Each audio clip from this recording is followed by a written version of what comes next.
sur le décalage, en effet, entre les prix et les salaires. Il fut une époque où en France, les salaires étaient indexés sur les prix. Alors là, je pose vraiment la question à l'économiste qui théorise tout ça. Quand vous mettez ça dans votre grand ordinateur, en quelque sorte, qu'est-ce qui en sort? Est-ce que ce serait encore souhaitable de réindexer les salaires sur les prix? Alors si c'est mécanique, non, ça ne peut pas être souhaitable parce que à ce moment-là, ça veut dire qu'on repart comme dans les années 70 où j'augmente les salaires, les entreprises augmentent les prix, les salaires augmentent et ça fait une course infernale. Il faut justement tirer les leçons des échecs entre guillemets des années 70 parce que personne n'avait été gagnant de cette histoire pour réfléchir de manière beaucoup plus globale. Dans les années 70, les pays qui s'en sont le mieux sortis sont les pays où il y avait justement un consensus social pour affronter cette crise de manière coordonnée. Donc là, on voit bien... Ça veut dire quoi? Ça veut dire que c'est les patrons, c'est les corporations qui, oui, au cas par cas, décidaient d'augmenter? Non, oui, pas au cas par cas, justement. Il faut que ce soit global. Quand c'est au cas par cas, ça peut pas marcher. Ça doit être global, mais pas mécanique. Il faut que ça soit global et pas mécanique, exactement. C'est subtil. C'est subtil, mais c'est ça qu'il faut réaliser. C'est-à-dire qu'il faut des accords tripartites avec...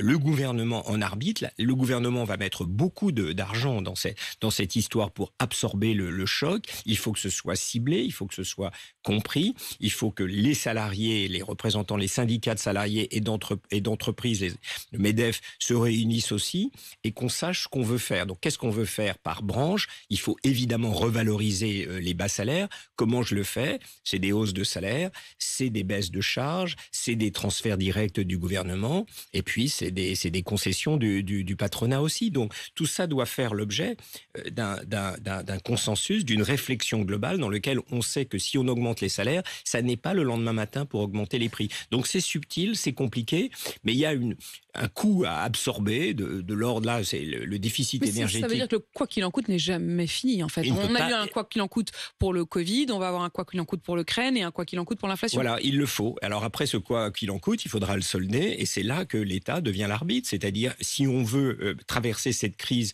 d'une manière qui soit socialement harmonieuse, oui, il faut que l'État mette à la poche, mette de l'argent mette la main à la poche. Donc, il faudra à un moment donné des mesures de redistribution. C'est-à-dire qu'on ne s'en sortira pas sans des mesures de fiscalité compensatrice. C'est ça, ce plan global qu'il faut avoir. Quand vous dites fiscalité compensatrice, tout le monde entend augmentation des impôts. Augmentation des impôts pour ceux qui sont les mieux protégés. Vous savez, pendant la crise du Covid, il y a une énorme constitution d'épargne qui s'est produite. Mais on sait aussi qu'elle est très inégalement répartie. Ce ne sont pas les bas salaires qui ont pu épargner pendant cette crise. C'est pour ça qu'aujourd'hui, la tension est très forte. Alors qu'on a, je ne sais pas combien, 150 milliards qui dorment encore, en fait, qui n'ont pas encore été dépensés. Donc, tout ça, c'est de la macroéconomie politique, si je puis dire. C'est-à-dire qu'on sait qu'il y a des ménages qui traversent mieux cette crise que d'autres. Encore une fois, c'est quoi le choix? C'est soit on fait cet ensemble de discussions en même temps, simultanément, en sachant qu'il y aura des impacts redistributifs des mesures qu'on prend, soit on laisse les gens s'auto-organiser et à ce moment-là, la récession sera pire parce que on augmentera les prix et les salaires sans concertation globale.